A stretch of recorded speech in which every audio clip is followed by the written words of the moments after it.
Hello, it's Philip Taylor speaking from Richmond Green Chambers in London.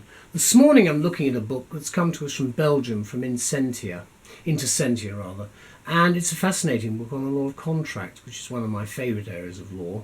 It's a cornerstone of the English legal system, of course, the law of contract. This book is quite interesting because it got my attention, because I hadn't really thought too much about this particular area.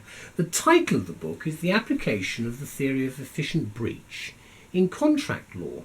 It's a comparative law and economics perspective, and it's been written, basically it's a thesis, been written by Wenqing Liao. Come to us from Intersentia. It's in a paperback version.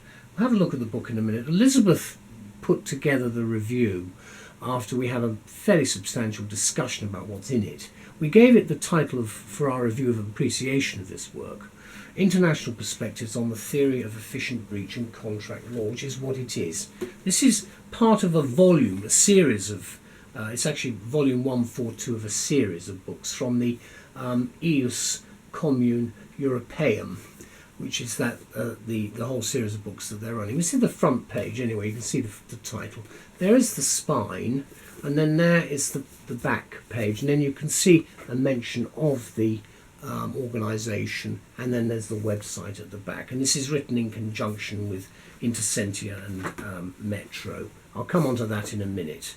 The back of the book, it's slightly different. That talks about the Ius Commune Europeum and the detail about what that organisation is and what they're trying to do with the editorial board to produce these works, and we've reviewed some of them.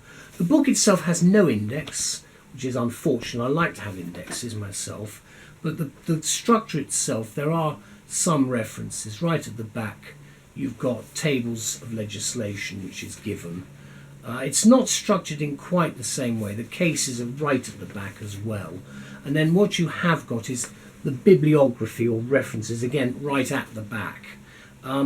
But you haven't actually logically got what you would expect, which is what we have in most English law books, and that is the structure with some of this information at the front, in other words the cases and statutes at the front, and then the bibliography and the index at the back. It's not done quite like that. However, you should be able to find quite a lot of what you're doing. The references are listed alphabetically. Now if we go to the front, the book runs to 300 odd pages, 350 pages. There's the front of it there, and then after that we get, it's actually available, this is actually a paperback version, which is, I was just looking to see, I don't see it being an e-book or anything. There are a lot of acknowledgements which the author has done, and he explains where he's come to this for his PhD research. He lives in Maastricht, does Wenqing Liao, and as I say, the book is important. There is the content section there with the background of various chapters running all the way through. And we'll come on to the value of this for everybody in a moment. You can see the chapter headings, they're quite detailed. They are in page numbers. Then there is a list of abbreviations. Again, we do have a certain number of abbreviations here.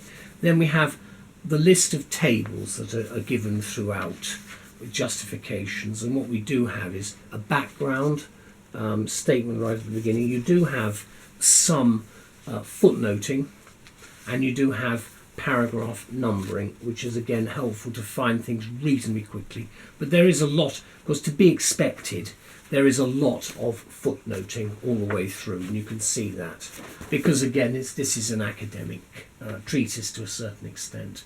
And as I said, the link between the Intersentia, it's also published in connection with Metro. And again, they cover Cambridge, Antwerp and Portland. So it's a wide intellectual spread, if you like, within the academic world. So what's this book about?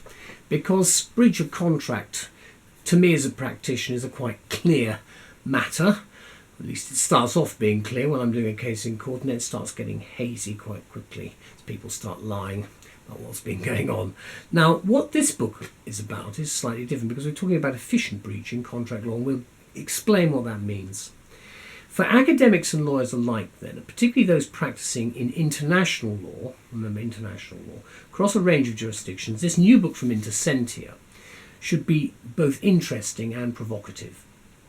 It started life as a doctoral thesis by Wen Qingliao, who's a Chinese scholar based in the Netherlands, Maastricht, who completed this project over 4 years via the law faculty at Maastricht University.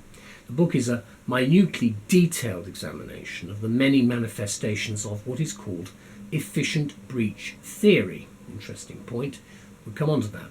As it may, of course, be applied to contract law, that's the law of contract, primarily within 3 different legal systems. The European Union contract law system, the Chinese contract law system, and what the author refers to as English sales law.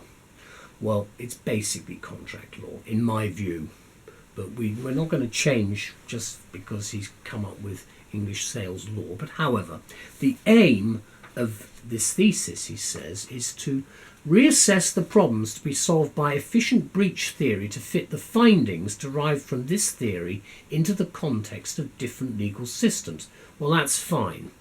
The book focuses, however, on one type of contract, and that's the commercial sales contract, which is a fair point because we do have different rules pertaining to certain types of contract. I'm thinking specifically of a state agency and certainly some other types of specialist contracts. But of course, with this commercial sales contract, in which, as the author puts it, both the buyer and the seller are commercial parties, and the seller's obligation is generalised to deliver or produce goods as required by the contract, a number of questions are addressed. And the author goes on to say they include: why do people make contracts? Why do they need contract law? And what kinds of problems does efficient breach resolve? Because what do we mean by efficient breach? I mean, that's the point. A breach of contract is a breach. An efficient breach suggests that that is a breach that can be sorted out quite quickly. It's only one suggestion. The book, let's get to where the book is coming from, published by part of Intersentia's Ius Commune Europeum series. This is number 142. And the book includes comparative legal studies on a range of issues, most of which pertain actually to the principle of proportionate recoverability of damages. So if you think about it, if you have an efficient breach, what is your remedy? Your remedy is money. So therefore, damages. So therefore, the efficient breach is to get the sort of money that you actually want. And it could well assist, therefore, this book could well assist, therefore, the advocate in broad in issues of what is called proportionality, i.e. the reasonableness test, if you want to call it something else, but it is proportionality, which is what we use as the term today. And the person, therefore, the advocate, who will therefore seek a realistic, or at least a theoretical indication of what damages, if any, can be recoverable in the event of a breach of contract, hence the word efficient. I mean, that in essence is what this is about, as I see it. I may be wrong, but that's my interpretation. It should be added that efficient breach of contract is not a term widely used in common law systems, in other words, in Britain, i.e. England and Wales, America, Canada, and so forth. And it's evident that the author recognises this in, for example, his quote from Oliver Wendell Holmes, well-known American judge, who declared that the duty to keep a contract of common law means that you must pay damages if you do not keep it, and nothing else. Now, of course, we do have equity and we do have specific performance, but we're not going down that route. The author also admits in passing that legal realities are incompatible with efficient breach, and that is in the United States, where judges reject the use of the term economic breach in their judgments, because a breach is a breach is a breach. And it's a basic principle, and going back nearly 1,000 years now in this country, in England and Wales, the common law remedy was damages alone, and obviously equity came in with the gloss to do various additional things which were discretionary, whereas of course damages were damages per se, so they were there and that was it. And of course that is a very important historic perspective, possibly something that I'm sure Mr. Liao would have been aware of, but the point is that I'm looking at that from perhaps the refreshing history of English law point of view, which is to look at where we are with what the concept of breach of contract means in reality for the client, which is that we want to recover. We normally want to recover damages for what's happened, the inconvenience and everything else, but we also probably want him to do something, which is also worth thinking about, because that's what we would be asking the judge to do in a court, because the equitable principles, which have merged with common law principles, will allow us a proper series of remedies. Let me conclude then, because I've got the intellectual argument, I think, in the open there. This is what we say that is a conclusion, that what all this appears then to reveal is that in matters of contract law and contractual obligations, remember they can be known as the law of contractual obligations, there are several mindsets operating internationally. It's to be hoped, of course, that the essentially moral rather than the morally pragmatic stance which emanates from the common law will be the one that will eventually prevail. And so for European-based readers especially, and this is an interesting point I think here, it's a jurisprudential survey of European attitudes to breach of contract from what is certainly an international perspective.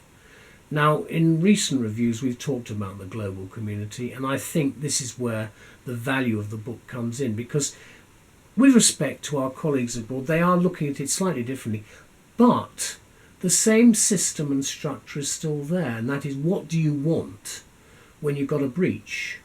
What is the outcome? And that's really why they come to us as lawyers. You can have the scholastic argument, but the bottom line really is, what is it they want and what can we get for them? The publication date is cited at 2015. Now, we reviewed a number of these Inter Sentia books before. I think they're excellent. I'd like to thank all the people. I'd like to thank Tom Shears and all the people at Inter Sentia for producing this work. This is the book again. There's the actual spine, and then there's the back of it with some blurb. And then it's just opening it in the middle. Efficient breach and the European Union and European Union contract law. Again, chapter 6. We are at the moment at a bit of a hiatus. We've got a referendum in the UK for the June the 23rd. I don't know what will happen. If the Brexit people win, I'm not a Brexit man, I'm a Remain man. If they do win, there will be some changes, certainly within the legal system. But however much of a change, frankly, could well be overweighed or weighed out by global considerations, not just within the EU, but global markets across the planet. So I think whatever one's emotional attachment or otherwise, or detachment from the EU, things like EU contract law and the nature of the link between the English legal system and the EU legal system, which is intertwined, quite heavily intertwined at the moment, certainly in this area, is one that will subsist, whether in fact we leave or not. In any event, all legal systems have to develop to take account of new things, social media being one of them. Thank you anyway to Wen Qin Liao. Good luck with all your scholastic research. It's not the easiest book to read, this one, but it really is worth it if you can wade through it a bit, because there's some interesting intellectual arguments. Thank you. All the very best, and thanks to Inter Sentia for the series. Bye-bye.